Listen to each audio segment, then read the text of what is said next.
कल्पना कीजिए यदि जो वस्तु आप प्रतिदिन आकाश में देखते हैं वह आपको देख रही हो। चंद्रमा। हमें बताया गया यह एक निर्जीव पत्थर का गोला है, पर यदि यह केवल एक कहानी हो, चांद पृथ्वी के साथ घूमता नहीं है, वह स्थिर प्रतीत होता है। हमेशा वही चेहरा, हमेशा वही दृष्टि, मानो कोई कैमरा सिर्फ एक एंगल से लगातार रिकॉर्ड कर रहा हो। अब उस घटना पर ध्यान दीजिए जिसे विज्ञान भी संयोग कहकर टाल देता है। पूर्ण सूर्य ग्रहण यानी कि टोटल सोलर इक्लिप्स। सूर्य और चंद्रमा का आकार, उनकी दूरी और उनका अलाइनमेंट इतना सटीक कि अंधकार भी परफेक्ट लगता है। प्रकृति अनियमित होती है, पर यहाँ कोई भी अनियमितता नहीं, मानो किसी ने सब कुछ मेजर करके रख दिया। और एक और असामान्य तथ्य, चंद्रमा अपने ग्रह की तुलना में अत्यधिक बड़ा है, मानो वह पृथ्वी का पुत्र नहीं बल्कि कहीं बाहर से लाया गया पिंड। अब आइए 1969 की ओर, अपोलो मिशन। जब अंतरिक्ष यात्रियों ने जानबूझकर एक मेटल का मॉड्यूल चांद पे गिराया तो जो घटित हुआ उस पर आज भी गहरा मौन है। चंद्रमा लगभग 1 घंटे तक कंपन करता रहा। आधिकारिक रिपोर्ट्स में लिखा गया, it rang like a bell, यानी कि ये घंटी की तरह गूंजा। पत्थर कभी घंटी की तरह नहीं बजता, पर धातु बजती है। अब उसके घावों को देखिए, हजारों किलोमीटर चौड़े गड्ढे, पर गहराई अविश्वसनीय रूप से कम। मानो प्रहार की अनुमति ऊपर तक थी, पर भीतर प्रवेश निषिद्ध था। मानो सतह के नीचे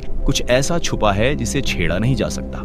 और अब उस स्थान पर आइए जहाँ कैमरास को भी ज्यादा देर रुकने नहीं दिया जाता। चंद्रमा का डार्क साइड। वहाँ मौजूद कुछ स्ट्रक्चर्स इतनी जियोमेट्रिक हैं कि वे प्राकृतिक नहीं लगती। सीधी रेखाएं, सटीक एंगल्स, ऐसी आकृतियां जिन्हें देखकर नासा भी कहता है इमेज नॉइज, यानी कि चित्रों में शोर है। पर प्रश्न ये है, क्या वह शोर है या फिर सेंसर? और फिर कॉन्स्पिरेसी का सबसे खतरनाक ख्याल, यदि चंद्रमा प्राकृतिक पिंड नहीं बल्कि एक प्राचीन मशीन हो, एक ऐसी मशीन जो केवल ग्रेविटी से नहीं चेतना से संचालित होता। कहा जाता है यह मानव चेतना को एक सीमा में बांध कर रखता है, हमें देखने देता है पर समझने नहीं देता। हमें यह विश्वास दिलाता है कि हम स्वतंत्र हैं, जबकि संभव है हम केवल एक लिमिटेड रियलिटी में जीना सीख चुके हो। अब चांद की ऑर्बिट को देखिए, न ज्यादा पास कि पृथ्वी नष्ट हो जाए, न ज्यादा दूर कि नियंत्रण समाप्त हो जाए। बैलेंस, एकदम संतुलन, मानो किसी ने पूरा सिस्टम कैलिब्रेट कर दिया। और अब अंतिम प्रश्न, यदि चंद्रमा सिर्फ एक निर्जीव पिंड है तो वह सदैव पृथ्वी की ओर ही क्यों मुख किए रहता है? और यदि वह कुछ और है तो ये सत्य इतने युगों तक हमसे छिपाया क्यों गया? शायद इसलिए क्योंकि